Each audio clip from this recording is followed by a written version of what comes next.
Start करते हैं, जिसका क्वेश्चन नंबर 1 है agriculture provides to the most of the industries. इसका आंसर आएगा बी वाला रॉ मटेरियल।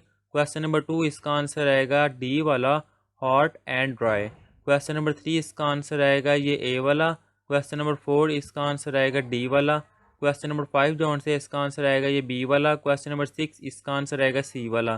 क्वेश्चन नंबर 7 का आंसर आएगा ये ए वाला। क्वेश्चन नंबर 8 इसका आंसर आएगा ये बी वाला। क्वेश्चन नंबर 9 इसका आंसर आएगा ये ए वाला।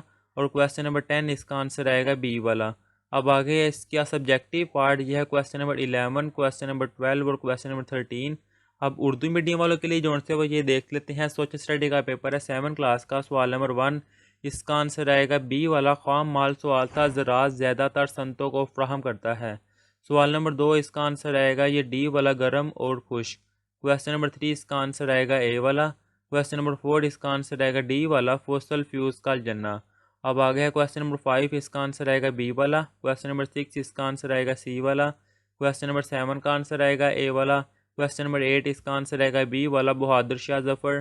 सवाल नंबर 9 इसका आंसर आएगा ये ए वाला। और सवाल नंबर 10 इसका आंसर आएगा ये वास्को डे गामा बी वाला। अब आगे है इसका सब्जेक्टिव पार्ट हिस्सा निशाया। सवाल नंबर 11, सवाल नंबर 12 और यह सवाल नंबर 13।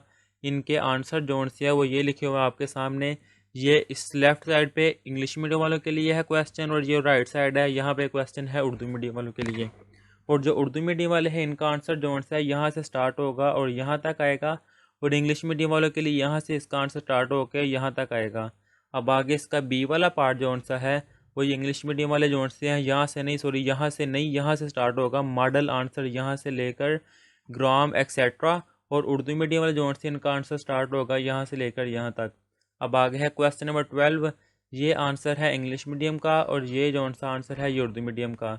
उर्दू मीडियम वालों के लिए आंसर स्टार्ट होगा यहाँ से लेकर यहाँ तक। और इंग्लिश मीडियम वालों के लिए आंसर स्टार्ट होगा यहाँ से लेकर यहाँ तक। अब आगे इसका बी वाला पार्ट है। एक ये क्वेश्चन है, एक ये क्वेश्चन है। इसका आंसर आएगा यहाँ से लेकर यहाँ तक उर्दू मीडियम वालों के लिए, और इंग्लिश मीडियम वालों के लिए आएगा यहाँ से लेकर यहाँ तक। अब आगे है क्वेश्चन नंबर 13। इसका ये क्वेश्चन है इंग्लिश मीडियम वालों के लिए और ये क्वेश्चन है उर्दू मीडियम वालों के लिए। उर्दू मीडियम वालों का आंसर स्टार्ट होगा यहाँ से लेकर यहाँ तक। और इंग्लिश मीडियम वालों का आंसर स्टार्ट होगा यहाँ से लेकर पिकॉम ऑस्ट्रेलिया यहाँ तक। अब आगे इसका बी वाला पार्ट है। Describe the impact of French revolution, कि फ्रांसी इनकलाब के असरात बयान करें। इसका आंसर आएगा उर्दू मीडियम वालों के लिए यहाँ से 1789 से लेकर 22 बना। और इंग्लिश मीडियम वालों के लिए आएगा यहाँ से लेकर यहाँ तक। और यहाँ पर हमने ये पेपर कंप्लीट कर लिया हुआ है। अल्लाह हाफिज़।